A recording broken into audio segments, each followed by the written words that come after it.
प्राकृत अनुरागी सभी महानुभावों को मेरा डॉक्टर पुलक गोयल का यथायोग्य अभिवादन, सादर जय जिनेन्द्र। आज हम प्राकृत रचना सौरभ पुस्तक में से पाठ क्रमांक 32 का अध्ययन करेंगे। इस पाठ में अकारांत संज्ञा पुल्लिंग शब्दों के प्रथमा बहुवचन विभक्ति का प्रयोग कैसे होता है, इसका शब्द रूप कैसे बनता है और वर्तमान काल, विधि आज्ञा, भूतकाल, भविष्यत काल, इन सब में इनका प्रयोग कैसे होता है, ये सब हम आज के पाठ से सीखेंगे।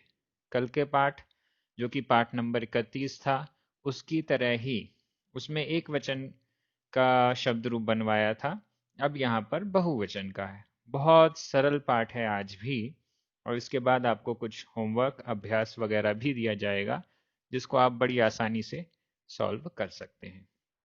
हम प्राकृत प्रशिक्षण के द्वितीय चरण में चल रहे हैं। इस द्वितीय चरण में आपको विभक्तियां प्रथमा की शुरू हो गई है, मतलब द्वितीय चरण में आपको प्रथमा विभक्ति कंप्लीट करा दी जाएगी। इसके बाद तृतीय चरण में द्वितीया, तृतीया आदि विभक्तियों पर हम पहुंचेंगे। चलिए पाठ शुरू करते हैं। पाठ नंबर 32, अकारांत संज्ञा पुल्लिंग। संज्ञा शब्द अकारांत पुल्लिंग। अकारांत का अर्थ है, मैं बार बार बता देता हूं, जिस शब्द के अंत में छोटा अ आता है उसे अकारांत कहते हैं। पुल्लिंग की यहाँ पर है, स्त्रीलिंग भी शब्द होते हैं, नपुंसक लिंग भी शब्द होते हैं। यहाँ पर पुल्लिंग शब्दों की चर्चा है। इसकी एक लिस्ट आपको पिछले पाठ में, पाठ नंबर 29 में दी गई थी। यहाँ पर अभ्यास के रूप में दो शब्दों का प्रयोग किया जाएगा। नरिंद, इसका अर्थ है राजा, और बाला, इसका अर्थ है बालक। क्रियाएं भी दो यहाँ पर यूज कर रहे हैं एग्जाम्पल के लिए। हंस, हंसना, जग, जागना।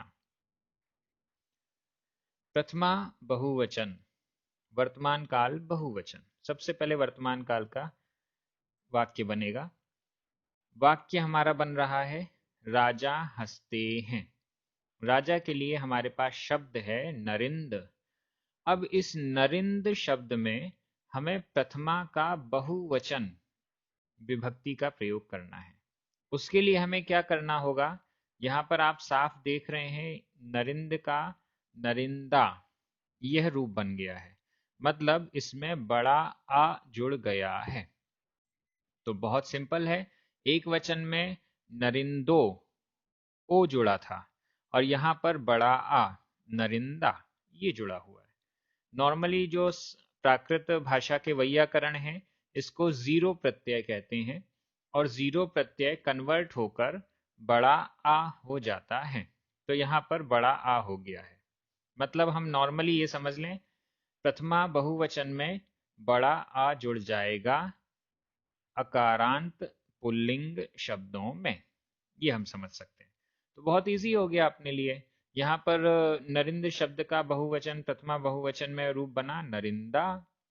अब हंसते हैं, यह भी वर्तमान काल अन्य पुरुष बहुवचन का क्रिया रूप हमें बनाना है। मैंने आपको पिछले पाठ में याद दिलाया था कि संज्ञा शब्दों के साथ जो हम वाक्य बना रहे हैं, तो उसमें जब हम काल वाले क्रिया रूप यूज करेंगे तो वो सभी के सभी अन्य पुरुष के ही होंगे। तो यहाँ पर भी वर्तमान काल अन्य पुरुष बहुवचन, इसका प्रयोग करना है। हंसते हैं, हंस क्रिया है, इसमें वर्तमान काल अन्य पुरुष बहुवचन के तीन प्रत्यय हैं, इंति, इंते, इरे। इनका प्रयोग कर दीजिए और आपका वाक्य कंप्लीट हो जाएगा। हसंती, हसेंती, हसंते, हसीरे। इस प्रकार से ये हमारा वाक्य बन गया। बहुत सरल है। दूसरा वाक्य, बालक जागते हैं। बालक के लिए यहाँ शब्द है बाल, इसका प्रथमा बहुवचन का रूप बनाया, बड़ा आ जोड़ दिया तो बाल आ। उच्चारण में डिफरेंस है, बाल अ, बाल आ, छोटा आ बड़ा आ, इसका डिफरेंस हमें करना पड़ेगा, बाल आ। और फिर जागते हैं, जग क्रिया के साथ इन तीन तेरे प्रत्यय लगा दीजिए। जगंती, जगेंती, जगंते, जग गिरे। इस प्रकार से ये वर्तमान काल का हमारा वाक्य बन गया। अब विधि एवं आज्ञा काल में आइए। यहाँ आपके सामने स्क्रीन पर विधि एवं आज्ञा काल और भूतकाल दोनों के वाक्य हैं। दोनों के वाक्य का आप हिंदी में देखिए। विधि एवं आज्ञा में लिखा हुआ है राजा हंसें, राजा हंसें। एक वचन में वाक्य बना था विधि आज्ञा का राजा हंसे। बहुवचन में बन रहा है राजा हंसें, बालक जागें। भूतकाल में हम पहुंचे तो राजा हंसे, ठीक है ना, राजा हंसे और बालक जागे, ये बन गया। एक्चुअली इसमें राजा हंसे, हंसे है मतलब बिंदी नहीं लगी हुई है भूतकाल में, देखिएगा। और ऊपर विधि एवं आज्ञा काल में बिंदी लगी हुई है। ये डिफरेंस है, ऐसा हमें समझना चाहिए। अब आपको ये कंफ्यूजन जरूर होगा कि पिछला जो विधि एवं आज्ञा काल का सेंटेंस एक वचन में था और भूतकाल प्रथमा एक वचन, भूतकाल बहुवचन का जो सेंटेंस बन रहा है वो एकदम सेम बन रहा है। विधि एवं आज्ञा काल में बना था राजा हंसे और यहाँ भी राजा हंसे, तो ये दोनों एक ही बन रहा है। इसमें हम डिफरेंस कैसे समझेंगे? हमें प्रकरण के अनुसार समझना पड़ेगा कि यहाँ पर राजा शब्द का प्रयोग एक वचन है या बहुवचन है।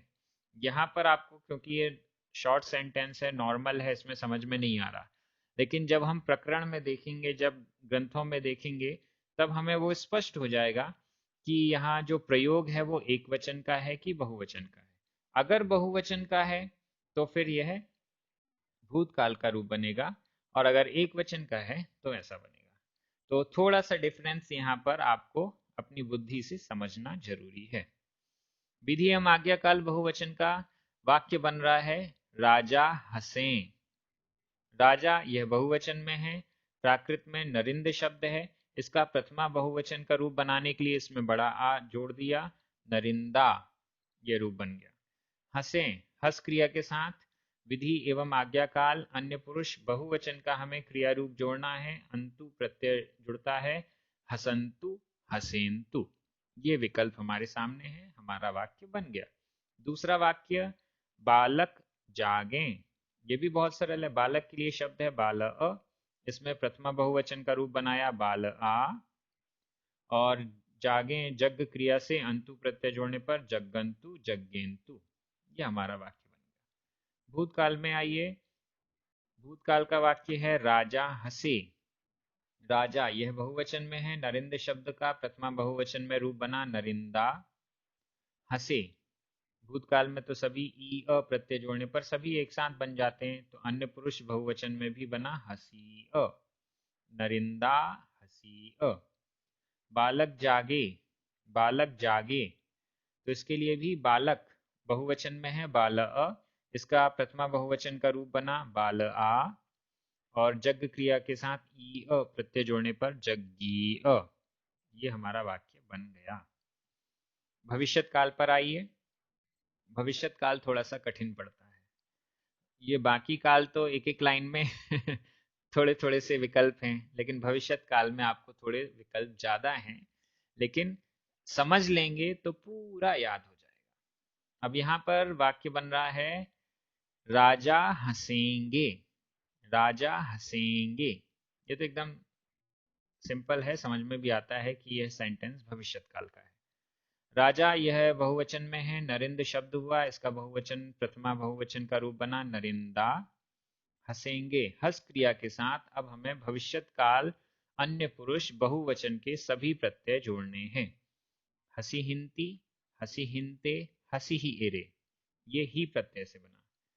हसिस्संती, हसिस्संते, हसिस्स एरे, ये स प्रत्यय से बना। हसिस्सिंती, हसिस्सिंते, हसिस्सी इरे, यह सी प्रत्यय से बना।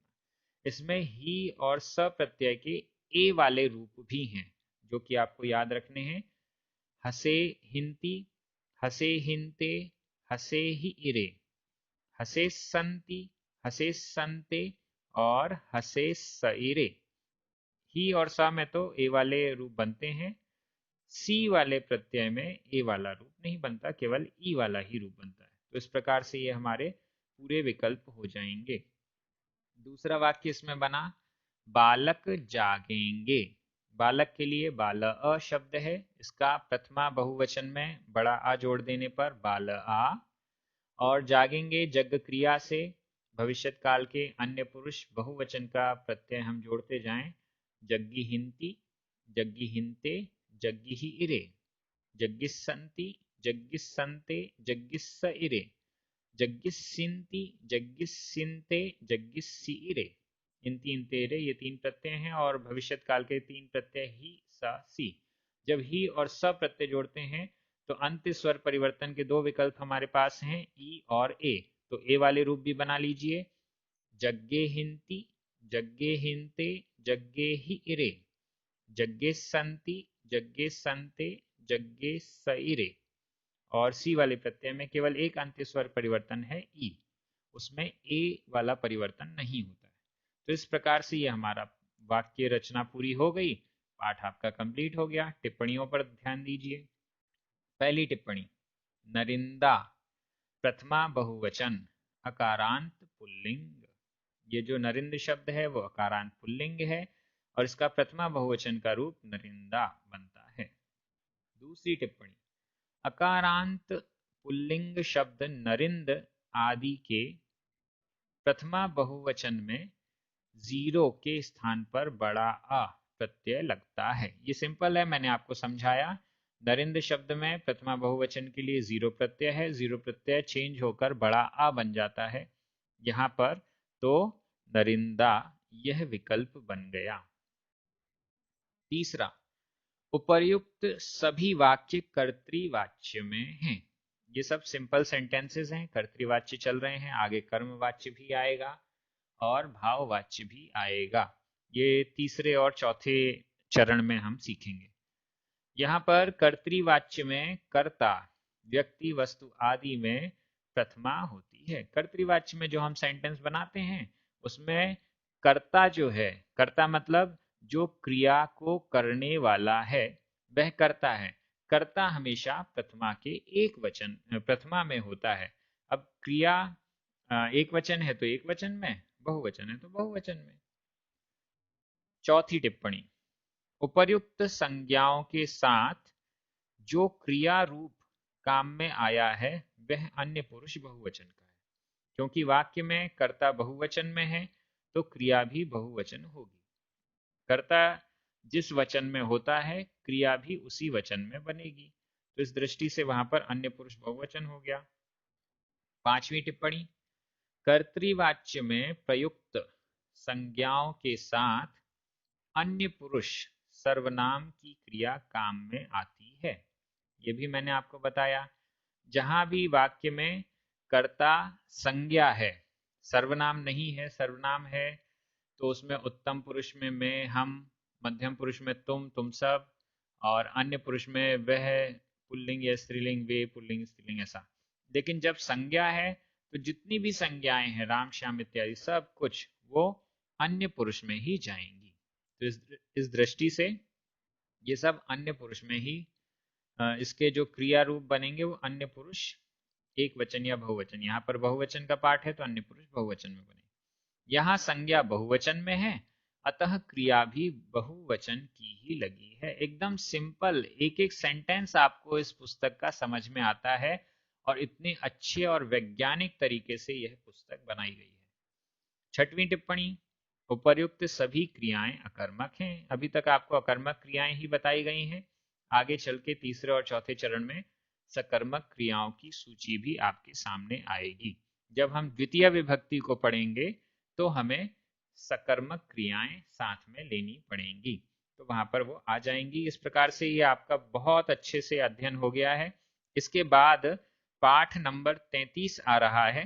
पाठ नंबर 33 में अभ्यास करना है आपको। अभ्यास के वाक्य दिए गए हैं, हिंदी में वाक्य बने हुए हैं और उसको आपको प्राकृत में ट्रांसलेट करना है।